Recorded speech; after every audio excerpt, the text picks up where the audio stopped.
شروع اللہ کا نام لے کر جو بڑا مہربان نہایت رحم والا ہے، وہ کہ جس کے ہاتھ میں بادشاہی ہے، بڑی برکت والا ہے اور وہ ہر چیز پر قادر ہے۔ اسی نے موت اور زندگی کو پیدا کیا تاکہ تمہاری آزمائش کرے کہ تم میں کون اچھے کام کرتا ہے، اور وہ زبردست ہے، بخشنے والا ہے۔ اسی نے 7 آسمان اوپر تلے بنائے۔ اے دیکھنے والے، کیا تو رحمان کی تخلیق میں کچھ نقص دیکھتا ہے؟ ذرا آنکھ اٹھا کر دیکھ، بھلا تجھ کو آسمان میں کوئی شگاف نظر آتا ہے؟ پھر بار بار نظر کر تو نظر ہر بار تیرے پاس ناکام اور تھک کر لوٹ آئے گی۔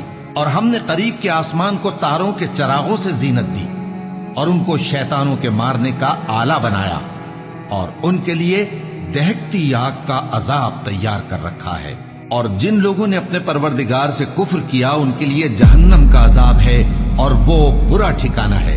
جب وہ اس میں ڈالے جائیں گے تو اس کا چیخنا چلانا سنیں گے، اور وہ جوش مار رہی ہوگی، گویا مارے جوش کے پھٹ پڑے گی۔ جب اس میں ان کی کوئی جماعت ڈالی جائے گی تو دوزخ کے داروغہ ان سے پوچھیں گے، کیا تمہارے پاس کوئی خبردار کرنے والا نہیں آیا تھا؟ وہ کہیں گے، کیوں نہیں، ضرور خبردار کرنے والا آیا تھا، بس ہم نے اس کو جھٹلا دیا اور کہا کہ اللہ نے تو کوئی چیز نازل ہی نہیں کی، تم تو بڑی غلطی میں پڑے ہوئے ہو۔ اور کہیں گے، اگر ہم سنتے یا سمجھتے ہوتے تو دوزخیوں میں نہ ہوتے۔